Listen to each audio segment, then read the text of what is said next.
जम्मू नगर निगम में आज कई सारे विपक्षी पार्षदों ने एक अहम प्रेस कॉन्फ्रेंस की और इसको जो प्रॉपर्टी टैक्स को लेकर जो बातें कही सामने रखी हैं। मेरे सामने साथ इस समय गौरव चोपड़ा है। गौरव जी, क्या मुख्य बातें जो है सामने रखी गई हैं? और सबसे बड़ी बात, प्रॉपर्टी टैक्स का अभी बहुत बड़ा कंफ्यूजन बना हुआ है, आप लोग क्या इसको लेकर अब सामने लेके आए हैं? प्रॉपर्टी टैक्स के ऊपर जो हमने आज प्रेस कॉन्फ्रेंस की है वो इसलिए की है कि हमने पिछले दिनों एक धरना भी दिया था कि जनरल हाउस की मीटिंग लगाई जाए ताकि उसमें हम डिस्कस कर सकें कि प्रॉपर्टी टैक्स आखिर किस बला का नाम है, क्या है और किस किस के ऊपर लग रहा है। लेकिन बड़े अफसोस से कहना पड़ता है कि मेयर साहब प्रॉपर्टी टैक्स नहीं जो जनरल हाउस की मीटिंग है वो नहीं लगा रहे हैं। जब हम लोगों ने उनसे पूछा तो उन्होंने कहा कि मेरी पार्टी ने मुझे मना किया है। भारतीय जनता पार्टी के कहने के ऊपर अब जनरल हाउस की मीटिंग्स हुआ करेंगी और एक तरफ कहते हैं कि हम इलेक्शंस करवाएंगे, इम्पावर करेंगे कॉर्पोरेटर्स को, और प्रॉपर्टी टैक्स को लेफ्टिनेंट गवर्नर साहब के पास ऐसी कौन सी पावर है एडमिनिस्ट्रेशन के पास कि जम्मू नगर निगम को बाईपास करते एसओ जारी करते हैं और उसके बाद प्रॉपर्टी टैक्स को इम्प्लीमेंट करते हैं, 1 अप्रैल को इसको लगाते हैं।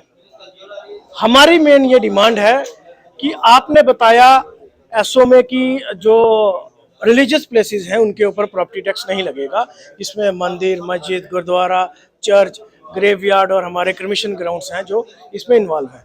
लेकिन जो हमारी सोसाइटीज़ हैं, जो सभाएं हैं, जो हमारी ट्रस्ट हैं, जो हमारी एनजीओज हैं, जो बाल आश्रम है, वृद्ध आश्रम है, हमारा ब्लाइंड स्कूल है, हमारे कितने सारे हमारी गौशालाज हैं, जैन सभा है, महाजन सभा है, खत्री सभा है, विश्वकर्मा सभा है, रविदास सभा है, इनके ऊपर अगर इनकम टैक्स नहीं है तो इनके ऊपर प्रॉपर्टी टैक्स क्यों लगाया जा रहा है? तो इसी के ऊपर हमारी प्रेस कॉन्फ्रेंस थी। और जिस प्रकार मेयर साहब ने बताया कि 56 करोड़ का होर्डिंग्स में करप्शन हुई है, उस करप्शन में कौन कौन से ऑफिसर्स और कौन से लोग इन्वॉल्व थे, क्या कार्रवाई आपने की? पिछले दिनों हमने प्रोटेस्ट किया, हमने कहा कि यहाँ बैकडोर एंट्रीज हुई हैं, उन बैकडोर एंट्रीज में 80 लाख रुपए का स्कैंडल हुआ है, उन लोगों को सामने कर अखबारों में उन लोगों का नाम आया है।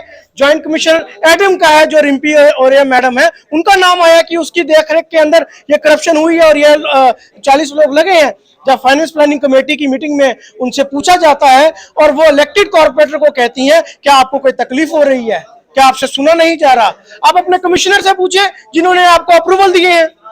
अब मेयर साहब इंपावरमेंट की बात करते हैं, कॉर्पोरेटर के सामने, एक इलेक्टेड कॉर्पोरेटर को सभी कॉर्पोरेटर्स के सामने एडमिनिस्ट्रेशन इस तरीके से बोलती है। मेयर साहब ने क्या डिसीजन लिया? 56 करोड़ का स्कैंडल होता है, स्मार्ट पार्किंग के अंदर स्कैंडल होता है, स्मार्ट सिटी के अंदर स्कैंडल होता है, क्या करते हैं आप हमें बताएं। आपने आज पॉलिथीन ड्राइव शुरू की है कि बैन करना है, आप स्कूल कॉलेजेस में जा रहे हैं, लेकिन आप बताएं जिस फैक्ट्री में पॉलिथीन बन रहा है आपने उसे सीज किया। मंडी में तो अभी भी बैन प्लास्टिक धड़ल्ले से जो चल रहा है। सिर्फ व्यापारियों के ऊपर, गरीब लोगों के ऊपर अत्याचार कर सकते हैं, उनके ऊपर।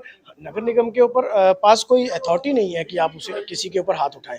नगर निगम के पास अथॉरिटी है, आप उसे सीज करें, आप उसे जब्त कर सकते हैं, आप उसे उसकी रेडी फड़ी दुकान जो है उसे बंद कर सकते हैं, उसे फाइन कर सकते हैं। लेकिन आप किसी को इस तरीके से मार नहीं सकते। उसके पीछे क्या कारण हुआ कि इतनी जो हाथापाई जो हो गई? ऐसा नहीं है कि हमारा हेल्थ डिपार्टमेंट काम नहीं कर रहा, हमारा हेल्थ डिपार्टमेंट अच्छा काम कर रहा है, लेकिन मेयर साहब की इतनी मनमानी हो चुकी है इस तरीके से। राजेंद्र शर्मा मेयर नहीं थे तब तो वो बड़ी बड़ी बातें करते थे, और देखिए, और जब मेयर बनने के बाद उनका पूरा आपको लगता है कि उनकी बात मेरा फोन देना है। मैं आपको एक खबर बताता हूँ जिसे मैं आज सुबह ही देख रहा था। ये मेयर साहब का अमर उजाला में बयान आया हुआ है, ये देखिए, ये बयान राजेंद्र शर्मा जी का एक अमर उजाला में आया है जब वो पार्षद है वार्ड नंबर 16 के। आय बढ़ोतरी के लिए टैक्स जरूरी है, मगर पहले लोगों को सुविधा मुहैया करवाई जाए, इसके बाद हाउस टैक्स लगाया जाए।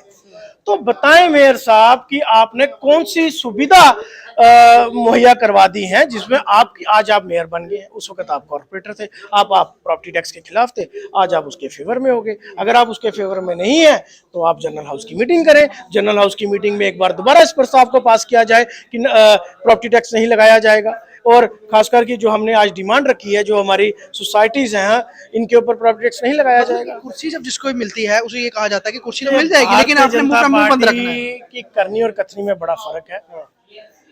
इनको जब कुर्सी मिलती है तब इनके दांत कुछ और होते हैं, जब कुर्सी नहीं मिलती है तब इनके दांत कुछ और होते हैं। पता है कितनी डेवलपमेंट कर रहे आने हैं। वाले समय में चुनाव भी आने वाले हैं म्यूनसिपैलिटी का, आपको लगता है तय वक्त में करवाएंगे या फिर उसको भी लोग भारतीय बताएंगे। जनता पार्टी डिले जिसके करा? पास आप प्रॉपर्टी टैक्स लेने जाएंगे वो इनको जवाब देंगे।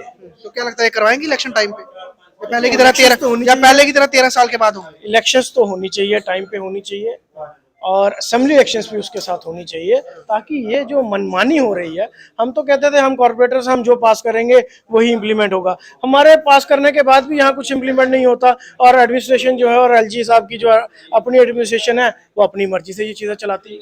अब मुझे बताएं, जो हमारी गौशाला उसके ऊपर प्रॉपर्टी टैक्स लगेगा, कौन जिम्मेवार है? कहाँ से वो प्रॉपर्टी टैक्स देंगे?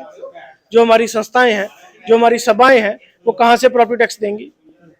तो इन सारी बातों के ऊपर चर्चा होनी चाहिए, लेकिन बड़े अफसोस से कहना पड़ता है कि नगर निगम की मीटिंग, जनरल हाउस की मीटिंग नहीं हो रही और इसके ऊपर कोई चर्चा करने के लिए तैयार नहीं। तो यहाँ पर गौरव चोपड़ा साफ तौर पे बता रहे थे कि क्या वजहें हैं और किस चीज को लेकर उन्होंने आज पत्रकार वार्ता की है। साफ तौर पे कथनी और करनी में बहुत अंतर है, और क्या बीजेपी के कहने पर जनरल हाउस जो मीटिंग है वो नहीं करवाई जा रही है, और ऐसी बात है तो यहाँ पर जवाबदेही भारतीय जनता पार्टी की बनती है। क्या यहाँ पर जम्मू मुन्सिपल कॉर्पोरेशन में पार्टीवाद चल रहा है और पार्टी जो कहेगी वही होगा, तो आखिरकार जम्मू के लोगों का, खासतौर पर नगर निगम की दायरे में रहने वाले लोगों के काम होंगे कैसे, ये बहुत बड़ा सवाल है। जम्मू से कौश कोटियार की रिपोर्ट।